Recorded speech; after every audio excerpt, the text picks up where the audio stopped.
तो स्वागत है हमारी आज की इस गहन चर्चा में। दोस्तों, ये कहानी एक ऐसी लड़की की है जिसकी बचपन में ही शादी कर दी जाती है और बड़ा होकर उसका पति फौज में शहीद हो जाता है और उस लड़की को लेने के लिए उसके पति की जगह कोई और आ जाता है। और जब ये सच्चाई उस लड़की के सामने और सबके सामने आएगी तो क्या होगा? ये मूवी एक नॉवल पर बेस्ड है जो सच्ची घटना पर आधारित है। तो देर ना करते हुए कहानी शुरू करते हैं। कहानी की शुरुआत होती है सन 1948 से, जहां पर हम पंजाब में आलूवाल गांव को देखते हैं। उसी गांव में बसंत कौर अपनी बड़ी सी फैमिली के साथ रहती है। उसके परिवार में सब लोग हैं, माँ बाप, दादा दादी, ताऊ, चाचा और उनके भी बच्चे। और वो फैमिली बड़ी ही नहीं बल्कि खुशियों से भरी हुई थी। इस कहानी की जड़ें 1962 के उस बर्फीले युद्ध के मैदान में नहीं है, बल्कि उससे 14 साल पहले 1948 में पंजाब के आलूवाल गांव में बोई गई थी। हाँ, 1948 का पंजाब, जहां बंटवारे का दर्द अभी भी काफी ताज़ा था। लोग अपनी ज़मीनों और जड़ों को लेकर बहुत ज़्यादा सेंसिटिव थे। वही ना, और इसी आलूवाल गांव में बसंत कौर नाम की एक छोटी सी बच्ची अपने बड़े परिवार के साथ रहती थी। वो अपने पिता की बहुत लाडली थी। लेकिन फिर वो हादसा होता है जिसके बाद सब बदल गया। हाँ, एक दिन खेत में पिता अपने भतीजे को सांप से बचाते हुए खुद सांप का शिकार बन जाते हैं और उनकी मौत हो जाती है। यहाँ से परिवार की राजनीति जिस तरह से पलटती है, वो किसी भी शतरंज के खेल से ज्यादा खौफनाक लगती है मुझे। खौफनाक इसलिए क्योंकि ये बहुत तेजी से होता है। मतलब मौत का शौक अभी ठीक से खत्म भी नहीं होता कि बसंत की माँ की हैसियत उस घर में एक नौकरानी जैसी हो जाती है। जेठानियां ताने मारती हैं, उन्हें भूखा रखा जाता है। ये तो बहुत नाइंसाफी है। मतलब राजा के बोर्ड से हटते ही बाकी मोहरों की अहमियत जीरो हो गई। बिल्कुल। उस दौर के ग्रामीण समाज में बिना पति की औरत को परिवार पर एक बड़ा आर्थिक बोझ मान लिया जाता था। लेकिन जब बसंत के नाना, जो कि पेशे से एक तहसीलदार हैं, वो आकर ये सब देखते हैं तो वो एक प्रगतिशील कदम उठाते हैं। वो अपनी विधवा बेटी की दूसरी शादी का फैसला करते हैं। जो उस जमाने के हिसाब से एक बड़ा फैसला था। हाँ, लेकिन फिर पंचायत बैठती है और पंचायत का जो फैसला है वो मुझे सच में किसी शतरंज की चाल जैसा लगता है। पंचायत कहती है कि माँ दूसरी शादी करके जा सकती है, लेकिन बसंत अपने दादा दादी के पास आलूवाल में ही रहेगी। और उस पर शर्त ये थी कि वो माँ से 6 महीने बाद ही मिल सकेगी। मतलब ये तो साफ तौर पर एक छोटी बच्ची और माँ को अलग करने की सिखाई हुई क्रूर साजिश है। एक बात बताइए, पंचायत ने माँ और बच्ची को अलग करने का इतना क्रूर फैसला क्यों लिया? क्या ये सिर्फ जायदाद का मामला था? देखिए, इसको सिर्फ साजिश कहने से ज्यादा उस वक्त के समाज का एक आर्थिक और पितृसत्तात्मक तंत्र समझना चाहिए। बसंत के दादा दादी के लिए वो सिर्फ एक पोती नहीं है, वो उनके मृत बेटे का अंश है। और जमीन की वारिस भी। एग्जैक्टली, वो जमीन और जायदाद की कानूनी वारिस है। अगर माँ बच्ची को साथ ले जाती तो जमीन का वो हिस्सा भी माँ के नए परिवार के पास जा सकता था, जो एक बड़ा विवाद बन जाता।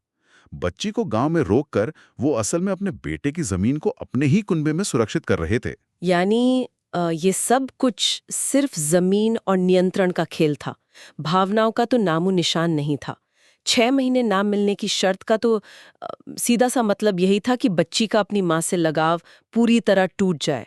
और ये रणनीति सच में काम भी करती है। वेट, सच में? हाँ, जब 6 महीने बाद नाना बसंत को लेने आते हैं तो उस बच्ची का इस कदर ब्रेन वॉश किया जा चुका था कि वो अपनी माँ से मिलने से साफ इनकार कर देती है। उसे रटे रटाए शब्द सिखा दिए गए थे। अरे बाप रे!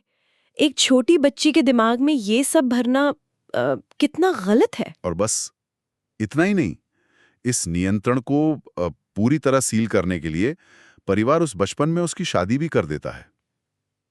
उसे बता दिया जाता है कि पास के गांव में उसका एक पति है और बड़ी होने पर उसे वहीं जाना है। ये तो मतलब बुड्ढे गुड़ियों के खेलने की उम्र में एक बहुत बड़ा मानसिक आघात दे दिया गया। बिल्कुल। और ये जो नियंत्रण की राजनीति 1948 में शुरू हुई ना, इसका सबसे भयानक परिणाम 14 साल बाद देखने को मिलता है, जब नियति ने एक ही नाम के दो लोगों को एक ही बॉर्डर पे लाकर खड़ा कर दिया। ये कहानी का वो मुकाम है जहां से हम इंडिविजुअल ट्रेजेडी से निकलकर एक युद्ध की विभीषिका में प्रवेश करते हैं। सही कहा। तो चलिए सीधे चलते हैं 1962 में। भारत और चीन के बीच युद्ध छिड़ा हुआ है। मोर्चे पर जो हालात है वो किसी बुरे सपने से कम नहीं। हालात बहुत संगीन थे वहां। बिल्कुल। और इसी मोर्चे पर दो फौजी तैनात हैं। हैरानी की बात यह है कि दोनों का नाम मेहताब सिंह है। दोनों पंजाब के आसपास के गांव से ही आते हैं। फिल्म्स में अक्सर हमनाम होना या जुड़वा होना एक बहुत बड़ा कॉमिक ट्रोप होता है। हाँ वही ना। लेकिन यहाँ ये एक बहुत ही डार्क ट्रेजेडी बन गया। इन दोनों मेहताब में से एक मेहताब पूरी तरह से अनाथ है, जिसका दुनिया में कोई नहीं है, और दूसरा मेहताब वो बसंत का पति है। वही पति जिसके पास बसंत को अपना मुखलावा यानी विदाई लेकर जाना था। युद्ध के मैदान में आइडेंटिटी का ये जो संकट होता है, ये मनोवैज्ञानिक तौर पर बहुत भारी पड़ता है। और इस भयानक युद्ध में बसंत का पति मेहताब शहीद हो जाता है।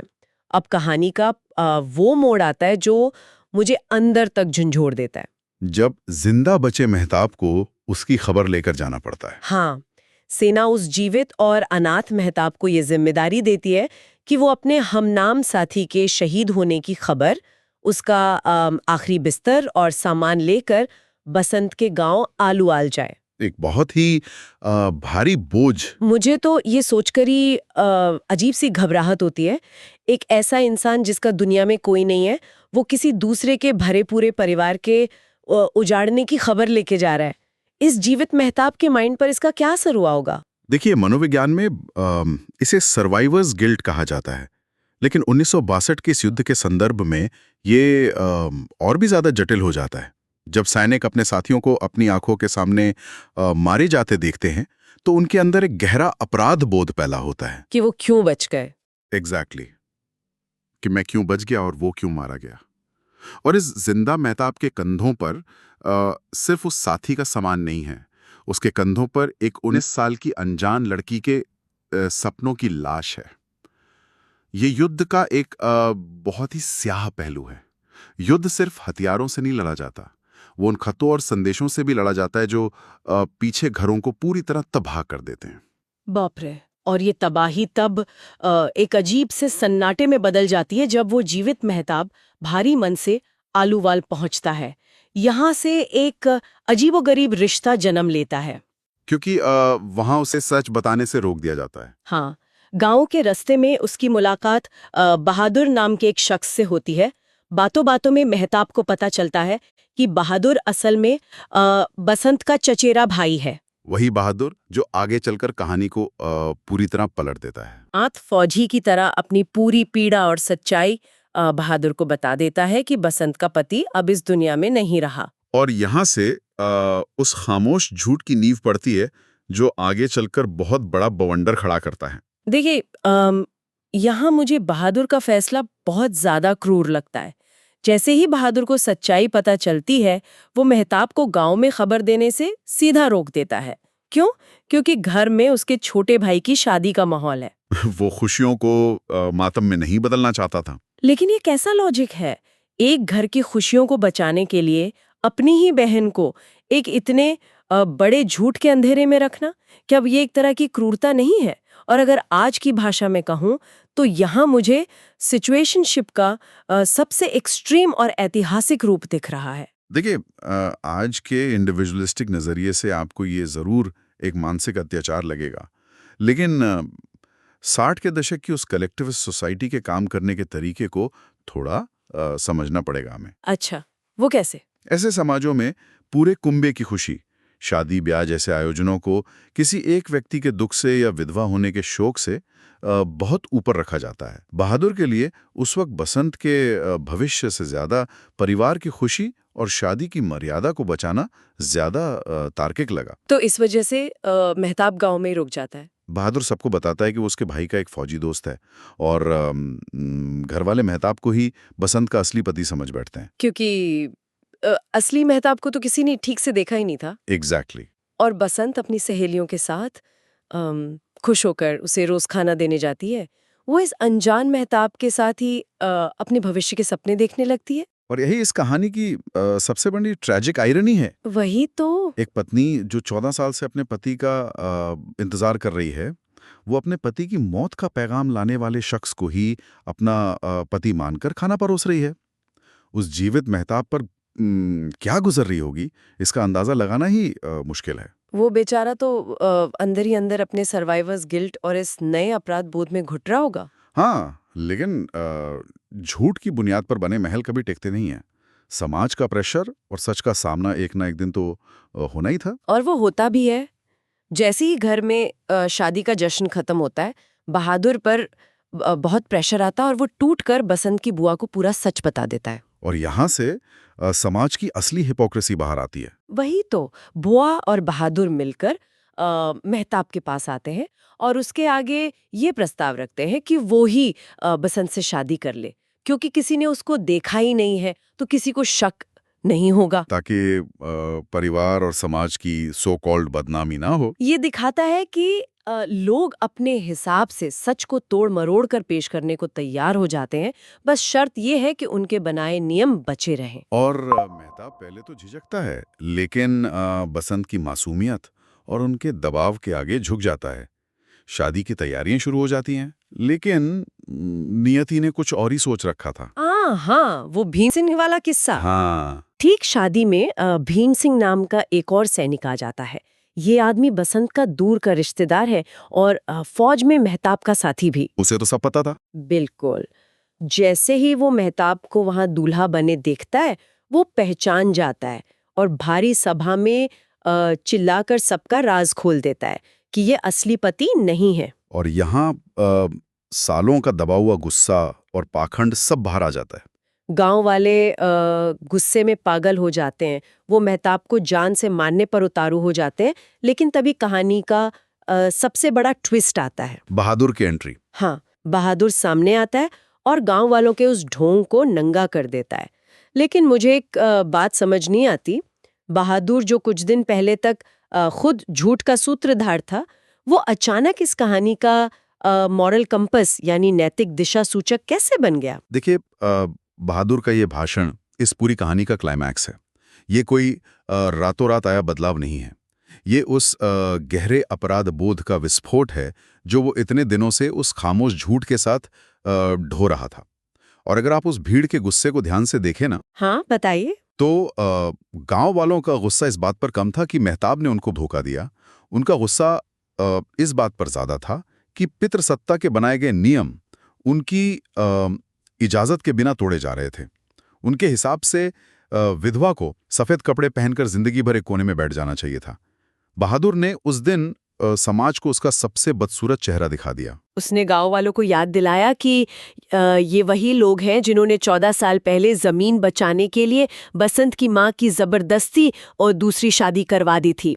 और आज जब बसंत 19 साल की उम्र में विधवा हो गई है, तो ये लोग उसे सफेद कपड़े पहनाना चाहते हैं ताकि परिवार की मर्यादा बची रहे। वही बात ना कि नियम सिर्फ उनके हिसाब से मुड़ते हैं। जब उनको आर्थिक फायदा था तो उन्होंने विधवा विवाह करवा दिया। अब जब लड़की की जिंदगी बचाने की बात थी तो मर्यादा का नाटक होने लगा। बहादुर ने यही पाखंड सबके सामने बेनकाब किया। और इस ऐतिहासिक भाषण के बाद पंचायत अपना मुद्दा बदलती है। गांव वाले शादी के लिए मान जाते हैं। मेहताब और बसंत की पूरे रस्म रिवाज के साथ शादी होती है। लेकिन कहानी यहाँ खत्म नहीं होती। मेहताब बसंत को लेकर अपने गांव आता है। अब यहाँ से कहानी उस दिशा में मुड़ती है जिसकी शायद किसी फिल्मी कहानी में भी कल्पना नहीं की जा सकती। नियति का वो आखिरी बड़ा खेल। मेहताब घर का दरवाजा खटखटाता है और बसंत को बताता है कि उसकी एक मासी है, खून का रिश्ता नहीं है, लेकिन उन्होंने ही अनाथ मेहताब को बड़ा किया है। हाँ। और जब दरवाजा खुलता है तो वो मासी कोई और नहीं, वो बसंत की बिछड़ी हुई असली मां निकलती है। वही मां जिसे 14 साल पहले पंचायत ने उससे छीन लिया था। ये सच में एक बहुत ही दार्शनिक निष्कर्ष है। अगर कोई ये स्क्रिप्ट लेकर किसी फिल्म प्रोड्यूसर के पास जाए ना, तो वो इसको रिजेक्ट कर देगा, ये कहकर कि ये बहुत ही ज्यादा फिल्मी है। लेकिन ये तो हकीकत है। माँ बेटी गले लगकर रोती हैं, मेहताब को उस अपना एक परिवार मिल जाता है और बसंत को उसकी माँ। क्या ये महज एक संयोग है? मुझे ऐसा लगता है कि नियति उन लोगों को इनाम दे रही थी जिन्होंने समाज के क्रूर नियमों के खिलाफ जाकर इंसानियत को चुना। समाज ने अपने नियमों से एक माँ बेटी को अलग किया था, लेकिन इंसानी संवेदनाओं ने, जैसे मेहताब का अपनी मुंह बोली माँ से जुड़ना और बसंत का मेहताब को सच जानने के बाद भी अपना लेना, इन्हीं चीज़ों ने उस टूटे हुए परिवार को एक नया आकार दिया और फिर से जोड़ दिया। ये कितना खूबसूरत है। और सुनने वालों के लिए बता दूं कि इसके बाद बसंत ने एक बहुत खुशहाल जीवन जिया। उनकी एक बेटी हुई जो आगे चलकर कनाडा में बस गई।